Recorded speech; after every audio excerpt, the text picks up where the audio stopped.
Hello guys, कैसे हो आप लोग। देखो, हम लोगों ने पिछली जो क्लास थी उसमें हम लोग सहायक पाचक ग्रंथियों के बारे में बात कर रहे थे। हम लोगों ने लार ग्रंथि और यकृत ग्रंथि के बारे में बात कर ली थी। आज बात करते हैं अग्नाशय ग्रंथि के बारे में। तो चलिए स्टार्ट करते हैं। अग्नाशय ग्रंथि, जिसे हम लोग पैनक्रियाज ग्लैंड कहते हैं। पैनक्रियाज ग्लैंड की अगर हम लोग बात करते हैं तो सबसे पहली चीज हमारे सामने ये आती है, इसकी ओरिजिन की बात करते हैं। उसका ओरिजिन एंडोडर्म, यानी एंडोडर्म्स इसका ओरिजिन होता है। इसके बाद इसके यानी ये अदर नेम की अगर बात करते हैं तो अदर नेम में सबसे पहला नेम जो इसका आता है वो आता है मिश्रित ग्रंथि, जिसे मिक्स्ड ग्लैंड भी बोला जाता है। तो इसे मिश्रित ग्रंथि भी कहा जाता है। इसे मीठी रोटी या स्वीट ब्रेड के नाम से भी जाना जाता है, क्योंकि इंसुलिन नामक हार्मोन का सीक्रेशन इसी ग्रंथि से होता है। उसके साथ साथ इसे हेटेरोक्राइन ग्लैंड भी कहा जाता है। क्राइन ग्लैंड, तो हेटेरोक्राइन ग्लैंड भी इसे कहा जाता है। उसके बाद अगर इसके वेट की बात करते हैं, वजन की बात करते हैं, तो 60 ग्राम इसका वजन होता है। शेप की अगर हम लोग बात करते हैं तो उसका जो होता है वो अनियमित होता है, अनियमित प्रकार का होता है। एक चीज और आप लोगों को ध्यान रखनी है, शरीर की सबसे बड़ी यानी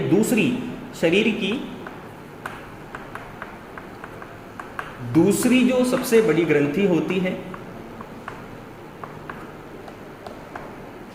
तो शरीर की दूसरी सबसे बड़ी ग्रंथि, पहली ग्रंथि जो होती है वो लिवर होती है। शरीर की सबसे बड़ी ग्रंथि लिवर, और दूसरे नंबर पे अग्नाशय ग्रंथि हमारे पास आती है। अब अगर इसकी स्ट्रक्चर की बात करते हैं तो सबसे पहली चीज तो हमारे सामने ये आती है कि इसकी स्थिति की बात कर लेते हैं। पहले स्थिति जो होती है इसकी, जो ग्रहणी होती है, ड्यूडेनम जो होती है, उस ड्यूडेनम की जो दोनों भुजाएं होती हैं, उन दोनों भुजाओं के बीच में अग्नाशय ग्रंथि जो होती है वो पाई जाती है। अगर स्ट्रक्चर को यानी जो स्ट्रक्चर उसको आरेख से समझने की कोशिश करें, फ्लो चार्ट में समझने की कोशिश करें, तो मेन तो क्या होता है, बाइल डक्ट यानी पित्त वाहिनी, जो हमने लिवर में पढ़ा था। अब पित्त वाहिनी और अग्नाशय वाहिनी जो होती है, पैनक्रिएटिक डक्ट, ये दोनों, इसे व्रिसन्स डक्ट भी बोला जाता है।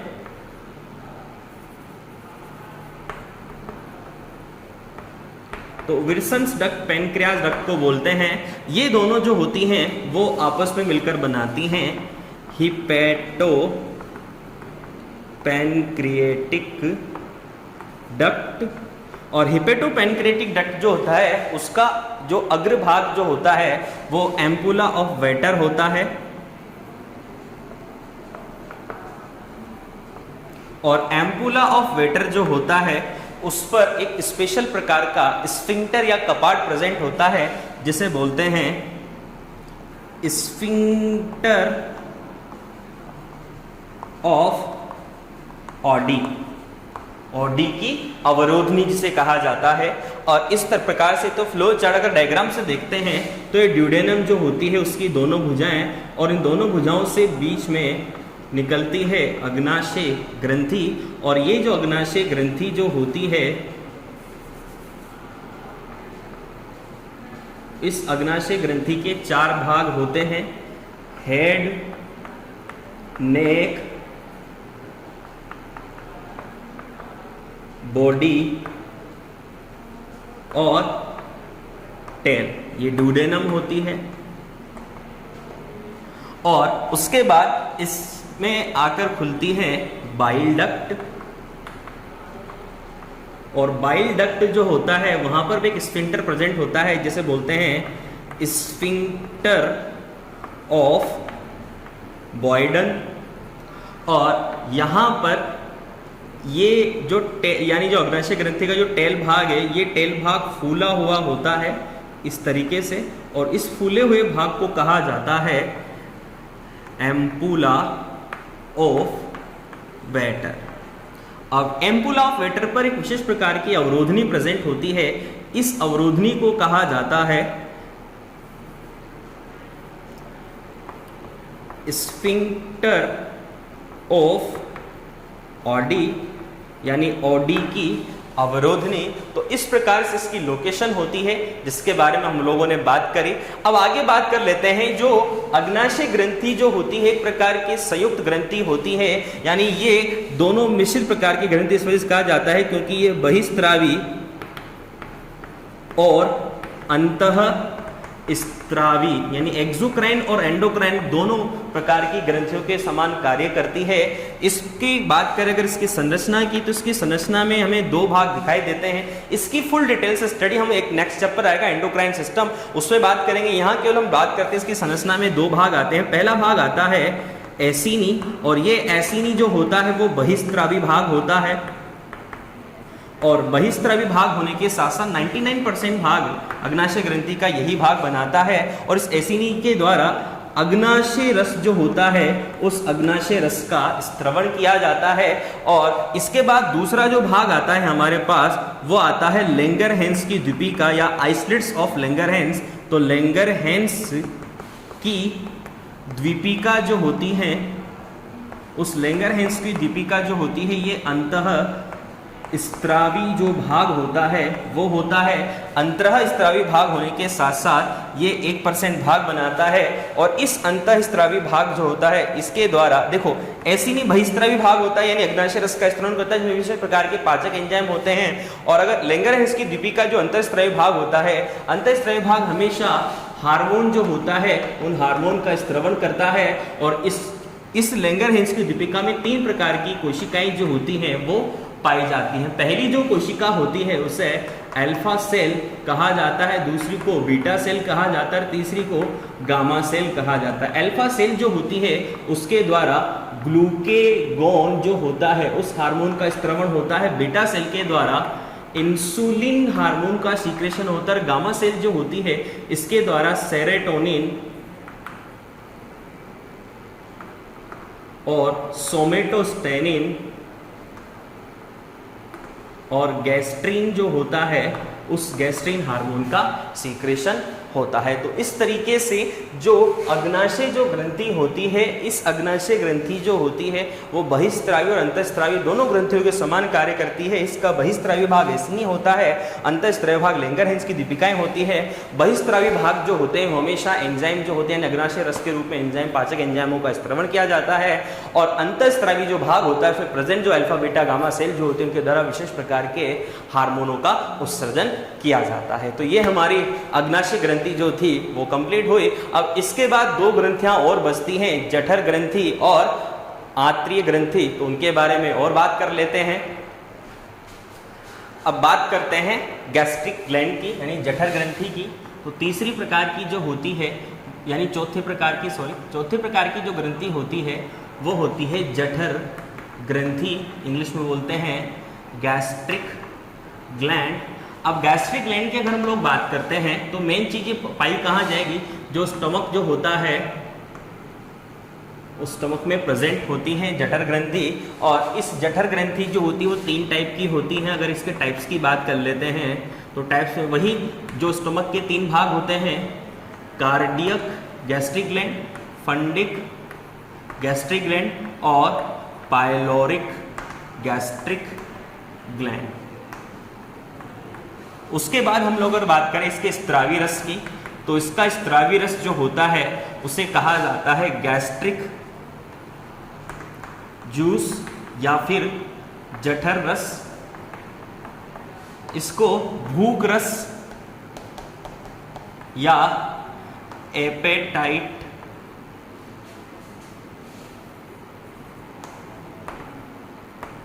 जूस भी बोला जाता है।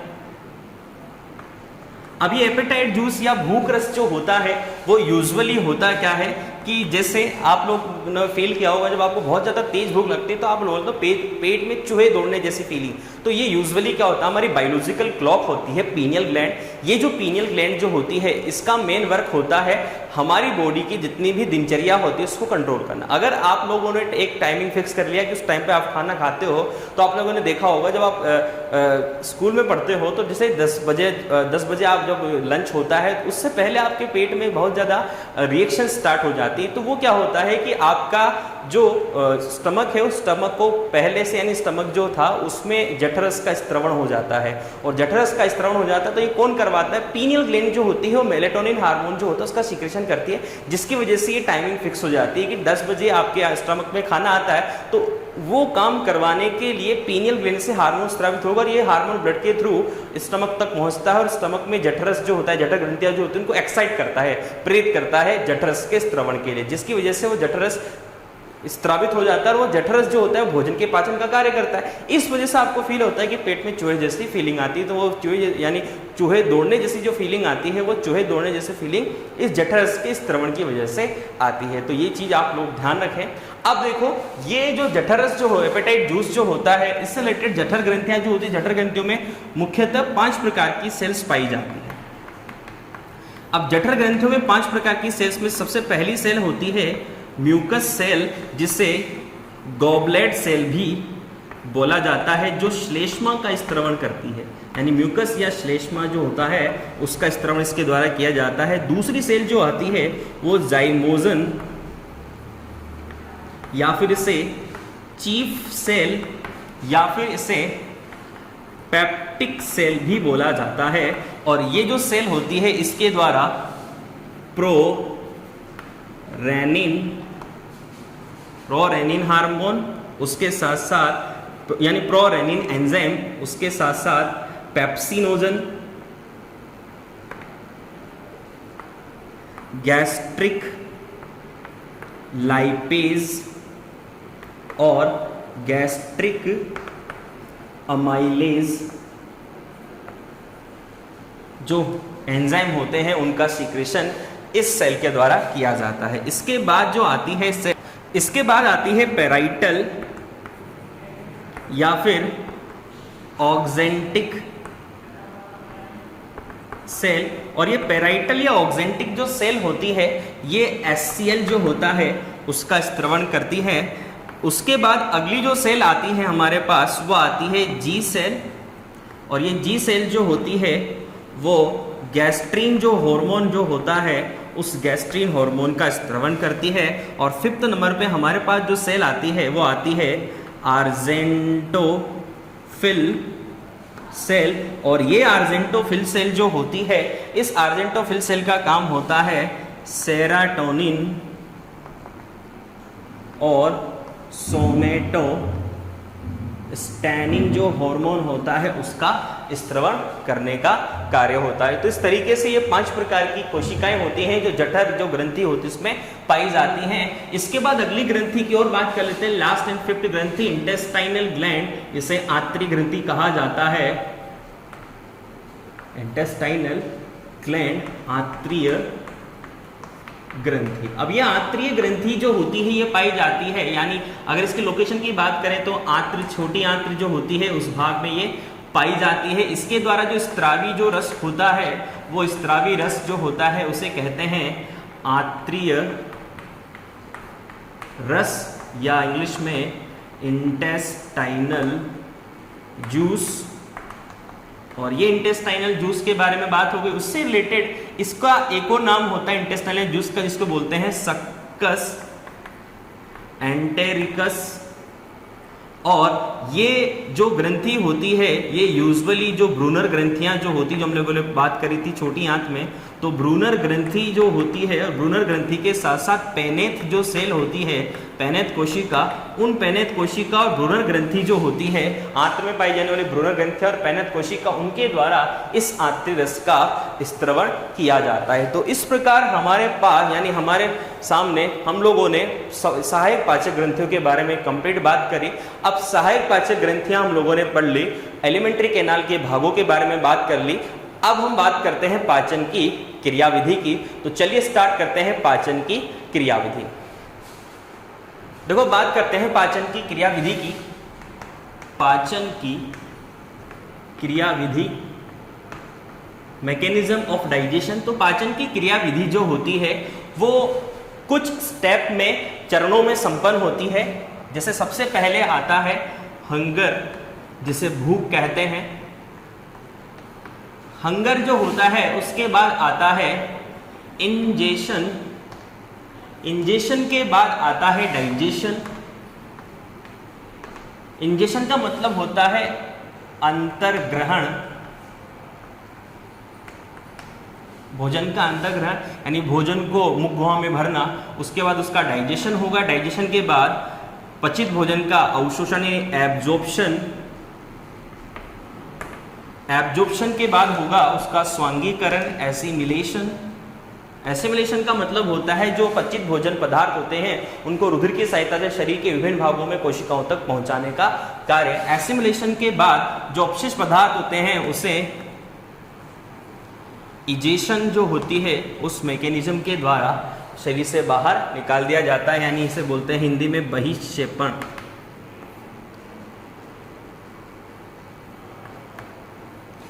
तो इस तरीके से ये स्टेप होते हैं। सबसे पहले भूख, उसके बाद भोजन का अंतःग्रहण, उसके बाद भोजन का पाचन, भोजन के पाचन के बाद भोजन का अवशोषण और भोजन के अवशोषण के बाद उसका स्वांगीकरण।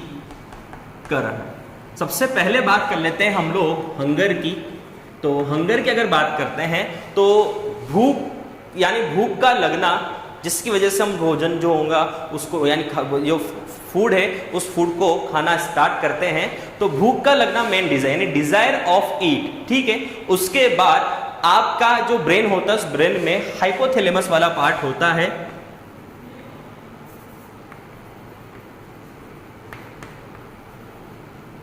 इस हाइपोथैलेमस भाग में जो भूख होते हैं उस भूख के नियंत्रण के लिए दो सेंटर पाए जाते हैं। एक तो पाया जाता है हंगर सेंटर और एक पाया जाता है सैचुरेटेड सेंटर।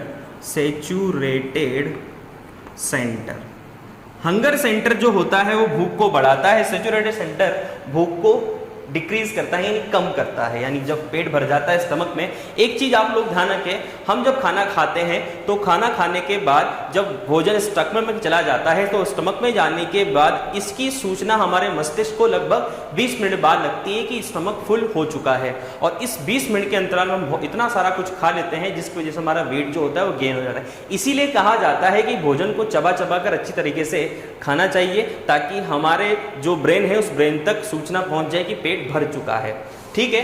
तो हंगर सेंटर और सैचुरेटेड सेंटर, ये सारी बातें हो गई भूख से रिलेटेड। अब बात कर लेते हैं भोजन का अंतःग्रहण, दूसरा स्टेप। भोजन के अंतःग्रहण की अगर हम लोग बात करते हैं तो भोजन का जो अंतःग्रहण होता है इसका मतलब ये होता है कि भोजन को प्लेट से मुख गुहा में भरना अंतःग्रहण कहलाता है।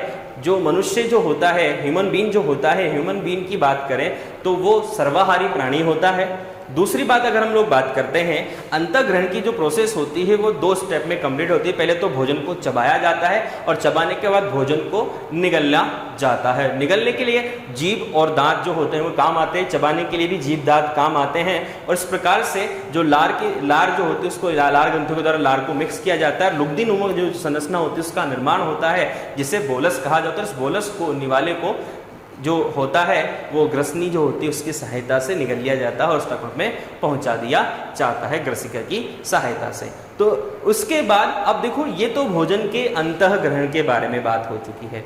अब इसके बाद भोजन का पाचन किस प्रकार से होता है तो उसके बारे में बात करेंगे। एक चीज और ध्यान रखना कि जो भोजन का अंतःग्रहण जो होता है वो एक प्रकार की ऐच्छिक क्रिया, आपकी मर्जी हुई तो खाना खाया, निगला भोजन को नहीं निगला, लेकिन जब निगलने के बाद जब ग्रसनी से भोजन आमाशय में चला जाता है उसके बाद ये सारी प्रोसेस अनैच्छिक हो जाती है। इस पर हमारी कोई इच्छा शक्ति का कंट्रोल नहीं होता कि ऐसा नहीं कि खाने के बाद नहीं अभी नहीं पचाना बाद में पचाना। तो ये सारी चीजें यहाँ पर नहीं होती है, सारी चीजें जो होती है वो अनिच्छिक क्रियाओं में आ जाती है। तो इस प्रकार से हम लोगों ने भोजन के अंतःग्रहण के बारे में बात करी। भोजन का पाचन जो होगा अलग अलग विशिष्ट प्रकार के पाचक रसों का स्त्रवण किया जाएगा जिसके द्वारा भोजन अलग अलग एंजाइमों के द्वारा उनको भोजन के जो बड़े बड़े अणु उनको छोटे छोटे अणु में तोड़ दिया जाता है। तो उसके बारे में डिटेल से बात करेंगे कौन कौन से जो पाचक रस होते हैं किस किस एंजाइम के द्वारा भोजन को पाचन किया जाता है। उसके बाद भोजन का जो पचित भोज्य पदार्थ होते हैं उनको अवशोषित कर लिया जाता है। सूक्ष्मांकुर माइक्रोविली जो होते हैं सूक्ष्मांकुर के द्वारा, उसके बाद रसांकुरों के द्वारा,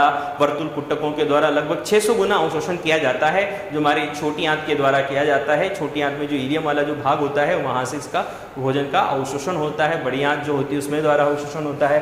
उसके बाद भोजन का स्वांगीकरण, स्वांगीकरण का मतलब होता है पचित भोजन जो होता है उसको अवशोषित करने के बाद रक्त की सहायता से शरीर के विभिन्न भागों में पहुंचा दिया जाता है। हर एक कोशिका में जो न्यूट्रिशन जो होते हैं, पोषक पदार्थ जो होते हैं, पोषक तत्व जो होते हैं, जो भोजन के साथ आए होते हैं, पोषक पदार्थ को शरीर के हर कोशिकाओं में ब्लड की सहायता से पहुंचाना ही स्वांगीकरण कहलाता है। और स्वांगीकरण होने के पश्चात अब भोजन के जो अपशिष्ट पदार्थ होते हैं, उन अपशिष्ट पदार्थों को, हानिकारक पदार्थों को मल के साथ शरीर से बाहर बहिक्षेपित या निष्कासित कर दिया जाता है। एक चीज का हमेशा ध्यान रखना, बहिक्षेपण और उत्सर्जन दोनों क्रियाएं अलग अलग हैं, यानी एक्सक्रेशन और इजेशन दोनों क्रियाएं अलग हैं। इजेशन का मतलब मल को शरीर से बाहर निकालना, और एक्सक्रेशन या उत्सर्जन का मतलब होता है मूत्र की सहायता से यूरिया को शरीर से बाहर निष्कासित करना। तो आज के लिए इतना ही, नेक्स्ट क्लास में मिलते हैं। Thank you.